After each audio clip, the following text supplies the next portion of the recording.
Стадион. Емисија за вашата вистина. Разговараме со Сем Вакнин. Господин Вакнин, добар ден, добродојавте во Стадион на канал 77 после година две. За почеток, како сте? Како сте? Добар ли сте? Кај бевте до сега? Што работевте? I was in Russia for a few years and then in Hungary. Неколку години бев во Русија, потоа во Унгарија на година и пол две, а во Македонија се вратив во март. Како изгледа сето тоа што се случува во Украина и во светот воопшто од руска перспектива, со оглед на тоа што таму сте простојувале 2 години?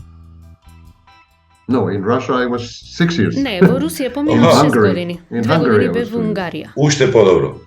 Yeah. Како изгледа Украина и светот од таа перспектива? Russia is in a state of advanced paranoia. The belief that there is a cataclysmic or apocalyptic war coming. Русија е во состојба на напредната параноја.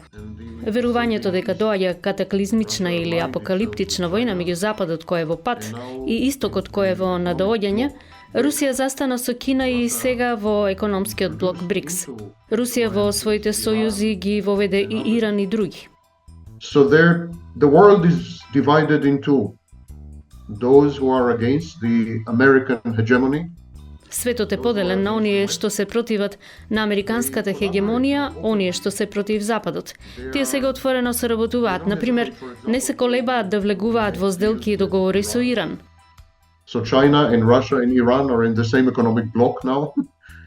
Така, Русија, Кина и Иран сега се во истиот економски блок и тие отворено се подготвуваат за судир, за голем судир со Западот, вклучувајќи и воен судир.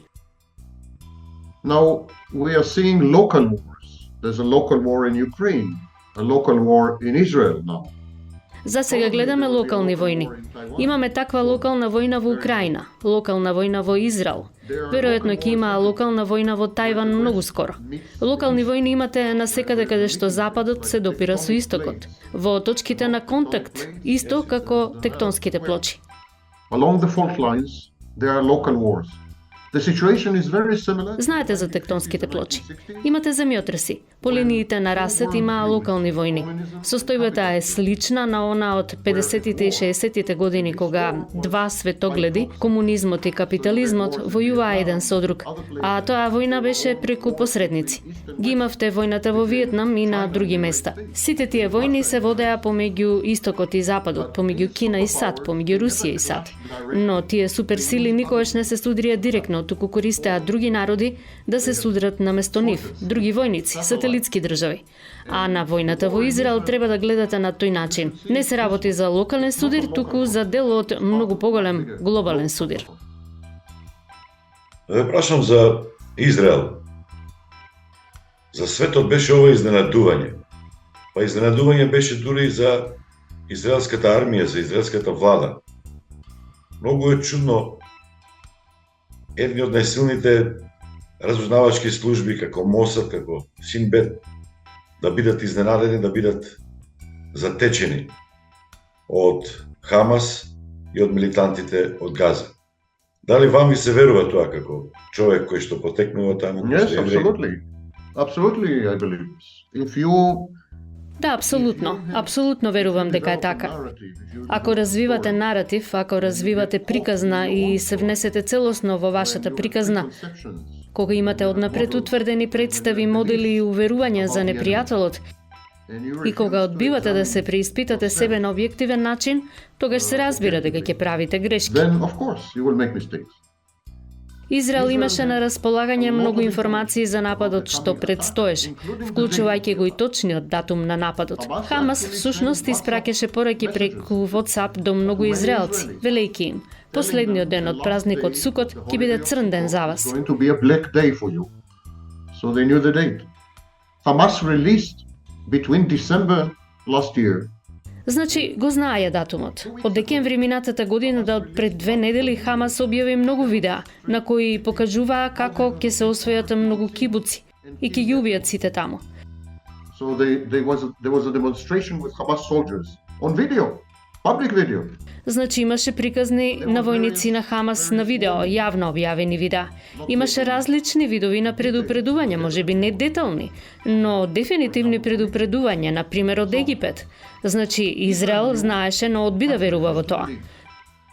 Sometimes you have information, but you refuse to believe. Like if someone comes to you and say, Понекогаш ги имате информациите, но одбивате да верувате во нив. Например, ако некој дојде и ви каже жената те мами со друг, ќе одбиеш да поверуваш. Ќе го одрекуваш тоа, ќе се обидеш да го врамиш на некој друг начин, ќе му се налотиш на гласникот. Значи, се случи да не се работи на проблем на собирање на разузнавачки податоци, туку проблем со преоценување на разузнавачките информации и нивното толкување. Постоеше парадигма дека Хамас во моментов не посакува војна. Хамас сака економски раст. На Хамас му е потребно Газа економски да успее, за да остане на власт. Затоа што Хамас, нивната популарност падна од 53% во 2021 на 31% во 2023 година. Популарноста на Хамас доживеа целосен колапс и израелците се убедија самите себе дека начинот да се пацифизира Хамас е да му се дозволи на Хамас да создаде економско чудо во Газа. Значи израелците дадоа 60.000 работни дозволи на жителите на Газа да работат во Израел. Му обезбедија на појасот Газа 75% од нивната потрошувачка на електрична енергија, 50% од нивната потрошувачка на гориво, 69% од потрошувачката на храна и 73% од потрошувачката на лекови. Сето тоа дојде од Израел. Израел се работуваше на монетарен план со Хамас. Неголемиот дел од буџетот на Хамас доаѓа од Израел во форма на поврат на ДДВ. Значи, имаше полна соработка меѓу Израел и Хамас и Израел се убеди сам себе дека Хамас нема веќе да става акцент на военото решение, туку дека сега е зафатен со обезбедување на реизбор, на политичката моќ, на останувањето на власт и така натаму. Но тоа беше голема грешка затоа што Хамас се подготвуваше за војна. now is busy getting re-elected, political power, staying in power, etc., etc. That was a huge mistake because the Hamas was preparing for war. Дали тие проценки се лоши поради ситуацијата општествено, посебно политичка во Израел, каде што имаше големи протести кои што влијаја и на падот на патриотизмот. Имаше информации дека луѓе одбиваат да водат во војска затоа што се незадоволни од корупцијата, од обидите Нетањаху и владата да го прилагодат законот за судството во нивни цели за да се заштитат, односно да го спречат влијанието и контролата од судовите врз извршната власт, врз владата, врз министрите. We must distinguish two things. On the level of intelligence, and especially military intelligence and so on, Треба да правиме разлика меѓу две работи. На разузнавачко ниво, особено кај военото разузнавање, постоја политички очекувања. Владата на Нетањаху, која е комбинација од криминалци и ултрарелигиозни луѓе, значи, владата на Нетањаху јасно кажа дека за нив приоритет е Западниот брег.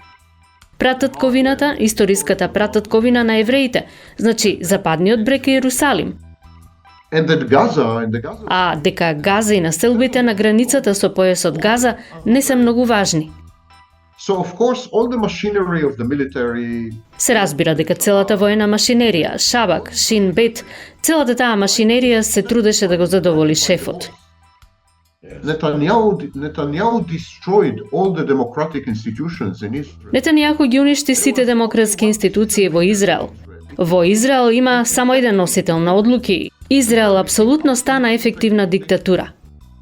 And so exactly like Putin, Исто како Путин.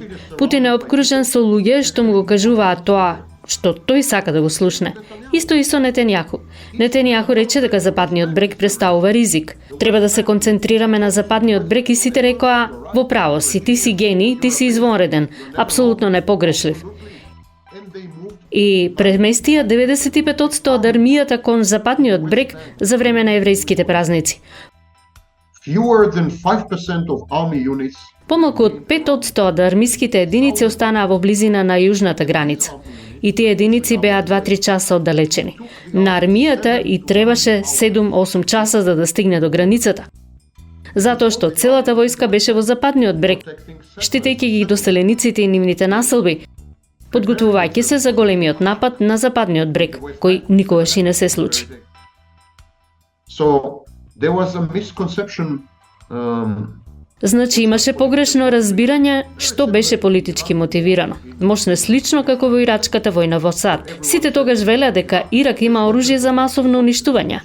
А денес знаеме дека тоа беше целосен нонсенс. Но тоа беше тоа што Буш сакаше да го слушне и му го говореа токму тоа. The political level, the political elite and echelon have huge influence on interpretation and evaluation of intelligence. Политичкото ниво имаше огромно влијание врз интерпретацијата и оценувањето на разузнавачките податоци. Никој не сака да му се спротистави на премиерот. Тоа е еден дел од тоа. Второ, и неповрзано со првото е фактот дека имаме целосен распад на довербата и консензусот меѓу различни делови од населението во израелската држава. Религиозните, секуларните, левицата и десницата, Settlers and people inside the green line. доселениците и луѓето што живеат во границата на зелената линија. Во Израел имате мноштво групи што веќе не може да се согласат што е Израел, каков идентитет има Израел, каква треба да биде иднината на Израел, каква е визијата за Израел и така натаму. This is why I definitely predict a civil war. Веќе нема согласност. Поради тоа јас дефинитивно предвидувам граѓанска војна. По завршувањето на оваа војна ќе има граѓанска војна во Израел. Воопшто не се сомневам во тоа. Може би тоа ќе биде спородвижечка граѓанска војна. Може би тоа ќе биде само правна граѓанска војна, но ќе има судир, ќе има војна. Голем судир што ќе биде закана за опстанокот на Израел. Каде е улогата тука на Соединетите американски држави како стратешки силен партнер и поддржувач на Израел како ментор? Затоа што излегува дека и они се затечени. Освен ако не се во право тие што велат дека ова им одговара на американците за да повторно се вратат силно на Блискиот Исток и да ја стават својата шака на Блискиот Исток, како почнаа да ги губат позициите. Саудитска Арабија се доближи со Кина, се доближи со Иран и други такви потези кои што не им одеа во прилог, односно го намалува влијанието и инфлуенцата на Соединетите американски држави. The timing could not have been worse for the United States. Тајмингот не можеше да биде полош за САД. На САД им требаат само 3 извори да ја подржат Украина против вистинскиот голем непријател Русија. Иран не е ништо во споредба со Русија. Русија е вистинскиот непријател. Затоа фокусот на САД беше на Украина. Републиканците во САД одбија да го одобрат буџетот за поддршка на Украина. Технички во моментов нема пари за поддршка на Украина. And in addition to that, the United States as a country doesn't have a budget.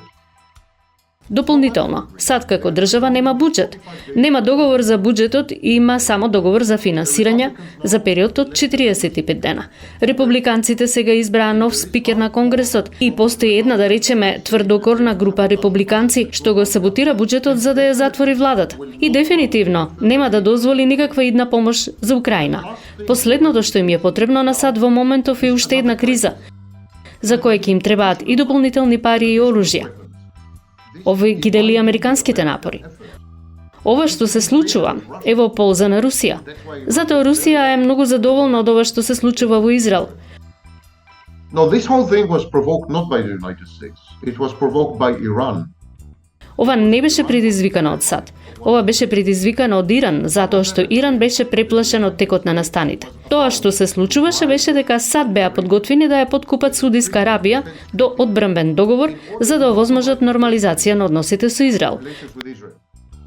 This would have created an axis of the two biggest enemies of Iran, Israel and Saudi Arabia. Тоа ќе создадеше оска на двата најголеми непријатели на Иран, Израел и Саудитска Арабија, а поврзано со одбранбениот договор со САД. Значи, ако Иран ја нападне Саудитска Арабија, САД се обврзани да го нападнат Иран. Исто така договорот што постоеше со Тајван. Used to be the treaty that used to be with Taiwan. Now there isn't, but used to be. So, and the same. Исто како договорот што Америка го има со Израел. Значи, не се сомневам дека Иран се наоѓаше во состојба на целосна паника. Тајмингот на нападите на Хамас не е случаен. Неговата цел Главна цел беше да го саботира договорот со Саудиска Арабија. Тоа беше главната цел. Also, the agreement with Saudi Arabia is very bad for the Palestinians. Исто така, договорот со Саудиска Арабија е мощна лош за палестинците. Тоа е 7ми ваков договор. 6 други арапски држави потпишаа мировни договори и договори за дипломатски односи со Израел, Мароко, Бахрейн, Обединетите арапски емирати и така натаму. And there is a trend here. Arab countries make peace with Israel. Се гледа тренд арапските земји да се помируваат со Израел. Тие ги прифаќаат израелските инвестиции и израелските туристи. Issue is solved.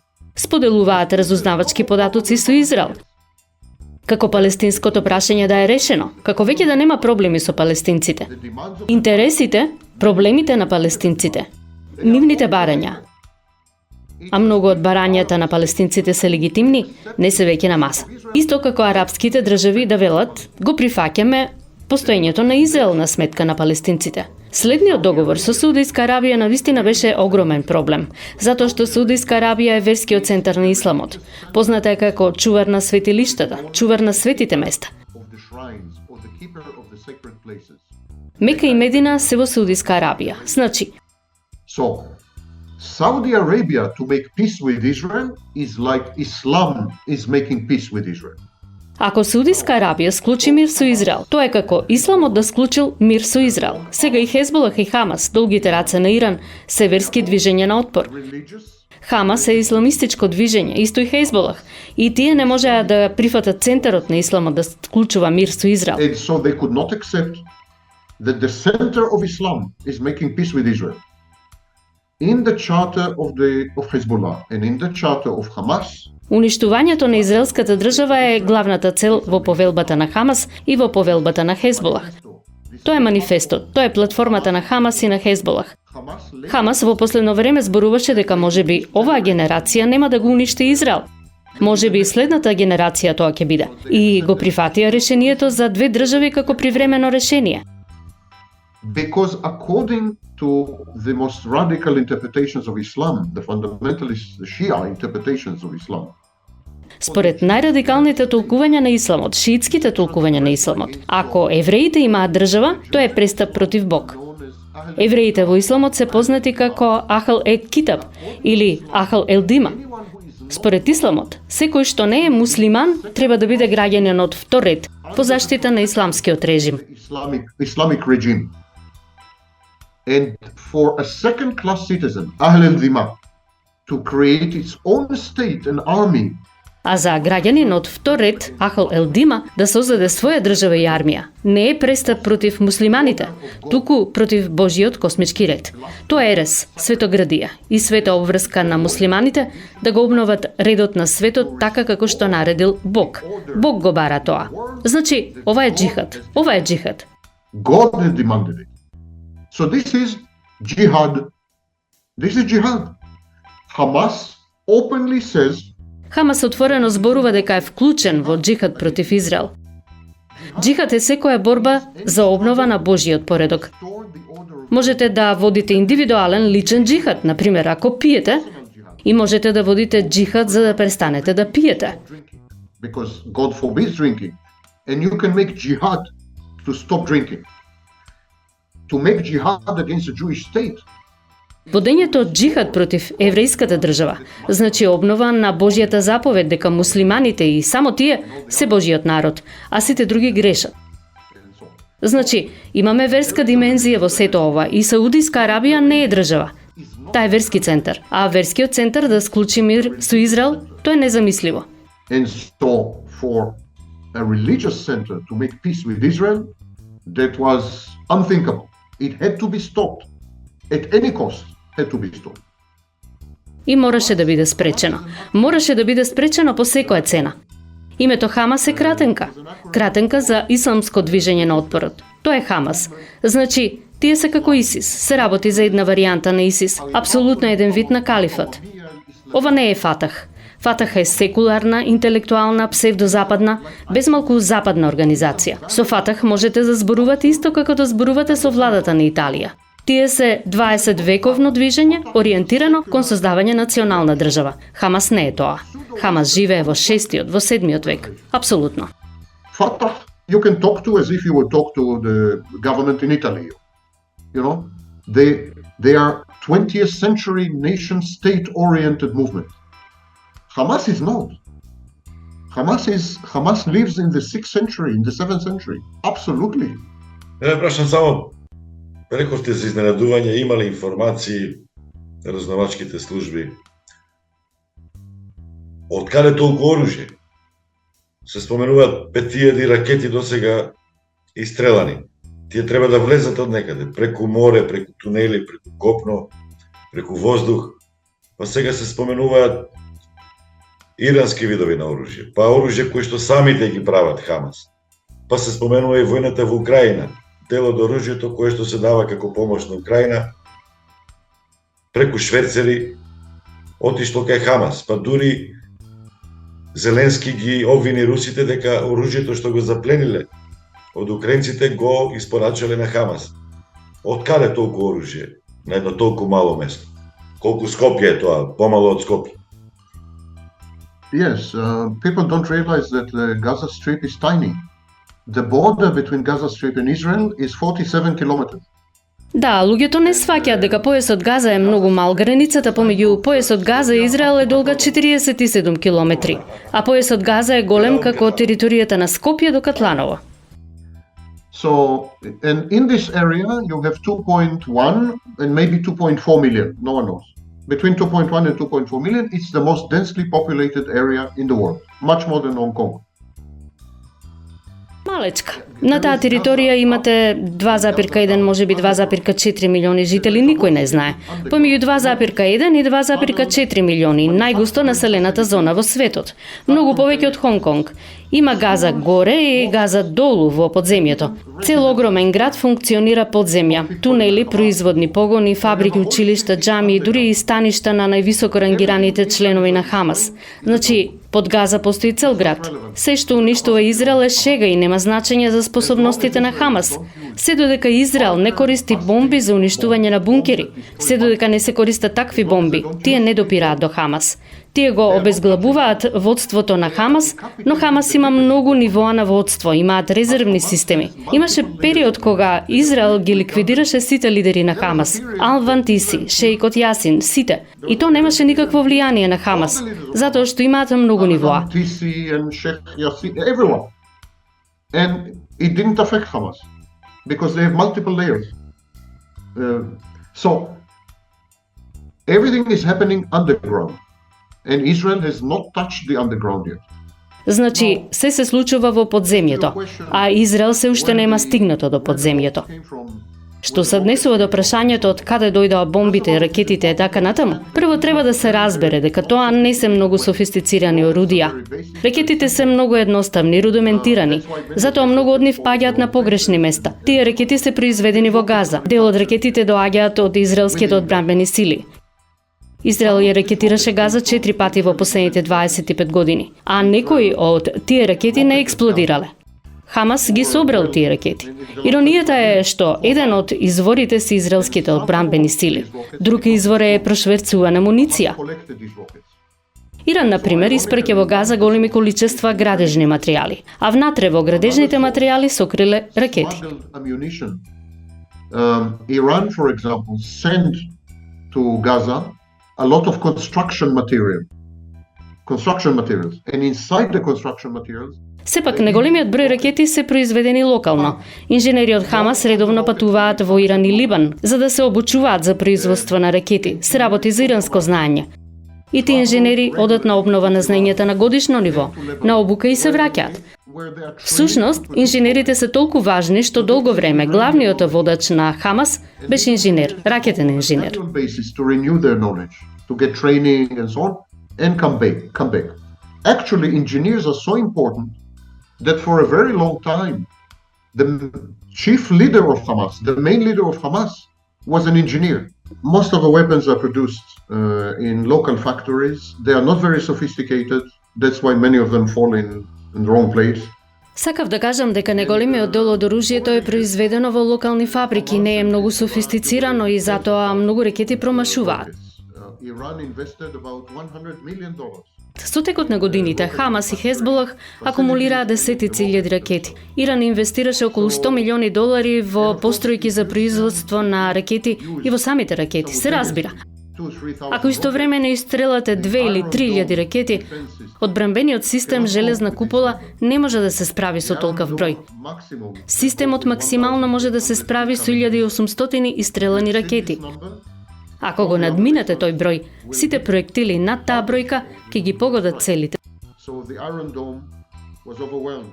Значи, железната купола беше преоптоварен, одбранбениот систем на Израел. Тоа повеќе или помалку е сликата. What about weapon from Ukraine, from Russia? Не знам за такво нешто, ниту имам некакви индиции во тој правец. Мислам дека тоа се лажни вести. Господине Вакнин, ве изненадали или очекувано беше тоа? Какви беа реакциите од Кина и од Русија? Најголем дел од светот го осуди Хамас, зверското, дивјачкото однесување со цивилите. Русија и Кина беа избалансирани, воздржани и Турција спаѓа тука, повикуваат на формирање на палестинска држава како решение на оваа криза.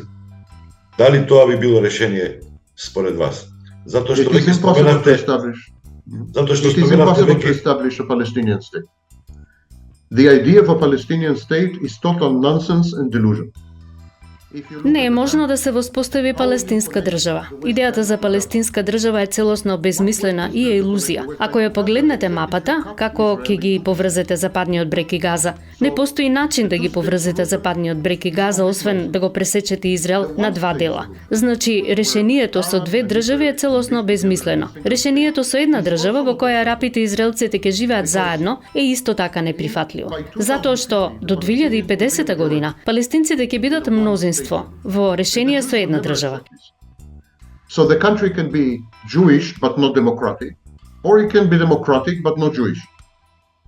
These two alternatives are not acceptable. И евреите нема никогаш да го прифатат тоа. Значи државата ќе биде еврејска, но не демократска, или ќе биде демократска, но не еврејска. Тоа се две алтернативи кои се неприфатливи. Нема решение. Таму имате две нации, два народи, евреи, арапи, палестинци. И двата бараат за себе 100% од истата мощна мала територија. Ова не е како Косово. Во Косово албанците не го бараа Белград. Албанците не инсистираа Нови Сад да биде нивен. Значи, не е исто како Косово. Ова не е војна или судир за специфичен дел од една земја. Ова е судир за целата земја. Барањата се 100%. The demand is 100%. Gaza, for example, 71% of the population of Gaza. Например, Газа, 70% од населението на Газа се бегалци од други места внатре во Израел. Бегалците и втората генерација бегалци, синовите и ќерките на бегалците. Тоа е 71%. Тие луѓе не ја сметаат Газа за свој дом. Тие гледаат на Газа како на привремен бегалски камп. Тие сакаат да се вратат во своите домови, овоштарници, градини, фарми. Сите тие се селани и имаат мощна интимна врска со земјата. Ги чуваат клучевите од своите куќи и 75 години подоцна. They keep the keys of their houses 75 years later. This conflict started in 1882. Овој судир почна во 1882 година. И арапите ги сметаат евреите што пристигнале од Европа, од Америка, за колонијалисти. Тие велат дека државата Израел е форма на колонијализам и дека сите евреи треба да бидат вратени таму од каде што дошле. И дека целата држава им припаѓа на палестинците. And all the country belongs to the Palestinians. That's it. Every square centimeter belongs to the Palestinians. They're not willing to, there's no compromise here. Тоа е. Секој квадратен сантиметар им припаѓа на палестинците. Тие не се подготвени. Тука нема компромис. Да, Постои привремен компромис, па можеме да говориме за привремени решенија, но клучниот проблем е што барањата на двете страни меѓусебно се исклучуваат. Играта е на се или ништо. Или евреите ќе победат, а палестинците ќе изгубат, или палестинците ќе победат, а евреите ќе изгубат. Оттаму, само еден од овие народи или нации ќе опстане. Другиот мора да замине. Знам дека е невообичаено ова што го велам, затоа што се смета дека такви работи не треба да се говорат, но тоа е стварност. Овој судир нема да запре се додека една од двете нации не се откаже и замине на друго место, се исели. Тој Ваклин, да завршиме со тоа како овој конфликт ќе влие на тоа што се случува во Украина. Пред малку рековте, сега би требало најстрикна да е Русија. Дали овој конфликт ќе го забрза решавањето на војната во Украина, некаков мировен договор, или и таа војна ќе трае? I believe so. I believe the United States will have to choose between Ukraine and Israel in terms of military assistance, in terms of budget.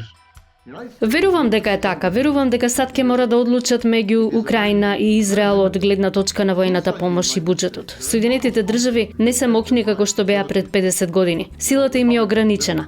Внатре во САД сите судири помеѓу левицата и десницата, конзервативци, републиканци и демократи. Тоа е нефункционална држава и треба да избере Израел или Украина. И не се сомневам дека ќе го избере Израел, а не Украина. Во тој момент САД ќе треба да ја притиснат Украина да прифати компромис со Русија, да ја заврши војната. Предвидувам дека мошне скоро Украина ќе се соочи со притисок од Европската унија од САД, да седне на преговарачка маса со русите и да им понуди територијални отстапки, за да заврши таа војна. Because the attention of the United States must be focused on Israel, and they must somehow stop Iran from taking over the entire region. Iran is not only in Lebanon, is in Yemen. Затоа што вниманието на САД мора да биде фокусирано на Израел и да се спречи Иран да стекне контрола врз целиот регион. Иран не е само во Либан, Иран е и во Јемен. Газа е на границата со Египет, голем друг сојузник на САД. САД им дава на Израел и на Египет комбинирано $6 милиарди во војна помош секоја година. $6 милиарди. Тоа е најголемото доделување на ресурси од страна на САД во целиот свет. The United States is giving to Israel more money than it is giving to NATO. More money than it is giving to Taiwan. Israel is critical, also because of the power of the Jews in the United States. САД на Израел му даваат повеќе пари отколку што даваат на НАТО. Повеќе пари од Тајван. Израел има клучно значење меѓу другото и поради моќта на евреите во САД. Антони Блинкен, ако не сте знаеле, е евреин. Затоа мораме да се соочиме со реалноста. Се разбира, и Зеленски е евреин. Мораме да се соочиме со реалноста дека војната во Украина трае предолго. Украина не успеа да направи каков било напредок со неодамнешната офанзива. Русија само треба да чека. И Русија тоа го прави, чека. И наскоро мислам Русија ќе го поништи напредокот на украинската армија и приказната повторно ќе почне од нула. Па нова офанзива. Ова не е одржливо. Исто така милиони украинци се надвор од Украина. Тие вршат притисок врз системите за социјална заштита, образование, потоа здравствените системи на секаде во Европска унија. Видовме што се случи во Словачка. Во Словачка добивме нова влада која е проруска. It's not a joke. The European Union could face fragmentation because of the Ukraine war. Ова не е шега. ЕУ може да се соочи со фрагментација поради војната во Украина. Европската унија исто така треба да го штити својот интегритет на некој начин.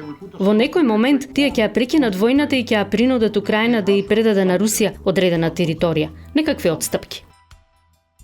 Тогаш за каква правда да зборуваме ако се наградува агресорот? Или комплицирано е тоа? Или е покомплицирано? There are two sentences in politics. All politics is local. All politics is local.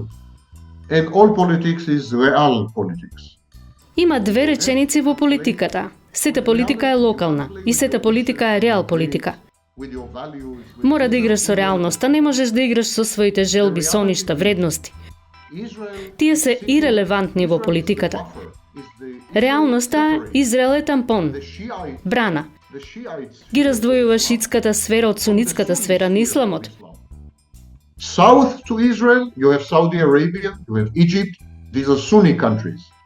Јужно од Израел ја имате Саудиска Арабија и Египет, сунетски држави. Северно од Израел се Иран, дел од Ирак и така натаму. Значи, Израел е тампон зона помеѓу сунитскиот и шиитскиот дел од исламот. And therefore it is of critical importance, super critical importance. Now, Ukraine is a very important country. И поради тоа негово значење е критично. Супер критично. Украина е мощна значајна држава и сето тоа е вистина. Но знаете, целите на Западот во Украина се постигнати.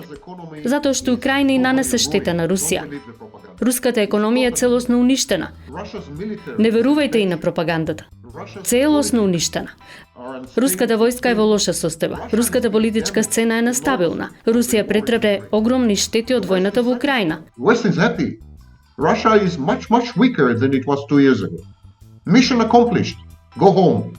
The Ukraine war has no additional value for the West. Западот е задоволен, Западот е среќен. Русија денес е многу послаба од пред 2 години. Мисијата е остварена. Одиме дома. Украинската војна нема дополнителна вредност за Западот. Ништо. А војната во Израел може да ја преобрази целата глобална слика. Ако шиитите го освојат муслиманскиот дел, тоа е непријател за почит. А ако Иран влезе во сојуз со Кина и Русија, како што е веќе случајот со БРИКС, тоа ја менува целата игра. САД мора да го спречат тоа. Тоа е многу позначено од Украина. Жалам што морам тоа да го кажам. Доаѓате во Македонија често, престојувате тука. Може ли Македонија да биде сега пооптимистична, затоа што ќе се забрзаат процесите на нејзино европско интегрирање, за да се смират сите безбедносни ризици на Балканот, за да може Западот да се посвети на Израел? I haven't been here many years. I don't know what's happening here. I have no knowledge as to, and I don't usually speak about things that I'm not 100% sure. But generally speaking, Не сум бил овде повеќе години, не знам што се случува овде. Немам доволно познавање и обично не зборувам ако не сум 100% сигурен. Општо земено, моето толкување е целосно различно. Мислам дека Европската унија ќе биде помалку волна да прифати нови членки. Сметам дека проширувањето на Европската унија ќе биде одложено, а не забрзано. Притисоците и тензиите внатре во Европската унија се на граница на пукање. Не се работи само за Словачка. it's, there are serious problems within the European Union. The last thing they need, Се работи за Полска, за Унгарија. Постојат сериозни проблеми во Европската унија и последното нешто што им е потребно се нови членки. А дефинитивно последното нешто што им е потребно се новите членки од Балканот. Ќе ги дадат сите потребни знаци, ќе ви дадат надеж како што прават со децении, но се сомневам дека нешто ќе се случи во блиска иднина наскоро. Сметам дека најдобра политика за Европската унија во моментов е да застане во место. Го изгубија Обединетото кралство, не изгледа добро. Најдобро е да замрзнат се. Секој потек, секоја одлука, секој избор може да ја доведе во опасност целата Унија, според мене. Тоа создава голем ризик за Балканот, за дестабилизација. Ако не им се даде надеж, ако не се забрза тој процес, тие се принудени во очи да бараат и други шанси. БРИКС, Кина, Русија. They already are flirting with Russia. Serbia is flirting with Russia. Yeah? Веќе флиртуваат со Русија, Србија флиртува со Русија. Не верувам дека ЕУ ќе ги жртвува своите централни интереси и својот интегритет само за да го пацифизира Балканот. Не мислам дека ќе го сторат тоа. Затоа што, ако тоа го стореа, ако тоа беше нивната намера, немаше да ја прифатат Украина за членка. Тоа е далеку поважна пацификација. Пацификацијата нема да биде мотивација за прием на членство. Апсолутно не. Благодарам, да сте живи и здрави. Стадион. Емисија за вашата вистина.